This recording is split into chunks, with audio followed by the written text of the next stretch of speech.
If you're considering a move to Denver, North Carolina, but want to know a little bit more about the area, this is the video for you.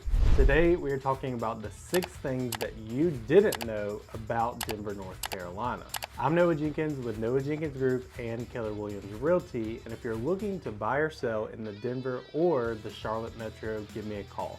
All of my info is in the description below.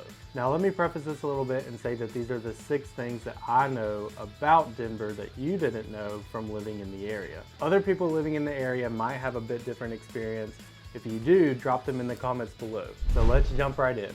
Starting off with number 1 is access to major cities. The traffic traveling to these other cities during rush hour can be a bit daunting, but don't let it scare you away. You can get to Hickory pretty quickly by Highway 16.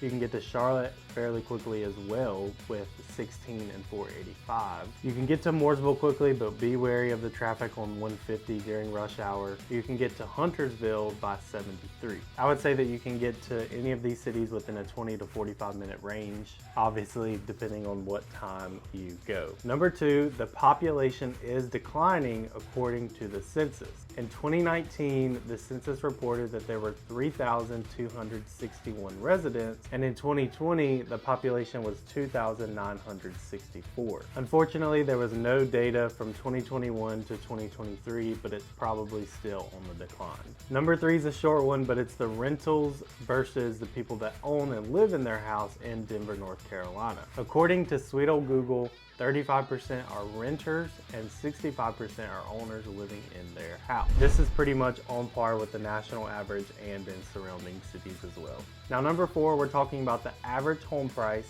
in Denver compared to the US average.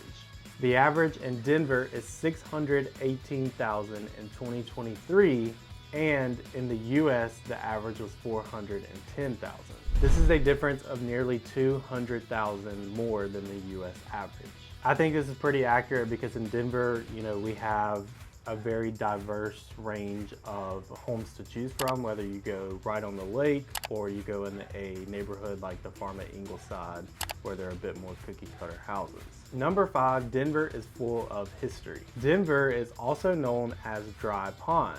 There was a small pond which stood at the intersection of Highway 16 Business and Campground Road, which is now the home of First Federal Savings Bank. The Rock Springs Camp Meeting traces its roots back to 1794 when a camp meeting was held in the woods. It was held for several days and nights at the site of the Rehoboth Baptist Church. You can look up a little bit more on the Rock Springs meeting camp, but essentially there are little stick-built houses that sit there, and the tradition is carried every year where they have a meeting per se. Residents from all over will gather and spend quality time with each other. And last but not least is Lake Norman is a large lake spanning over 520 miles and bordering over 10 cities in the area, including Catawba, Cornelius, Davidson, Denver, Huntersville, Mooresville, Sherrills Ford, Stanley, Statesville, Terrell, and Troutman.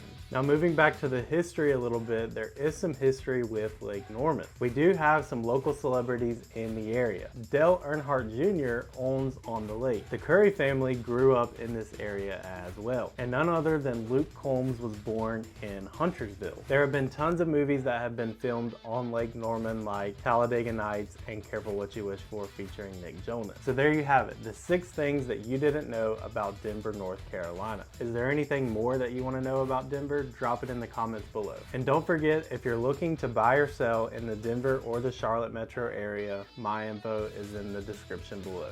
Give me a jingle.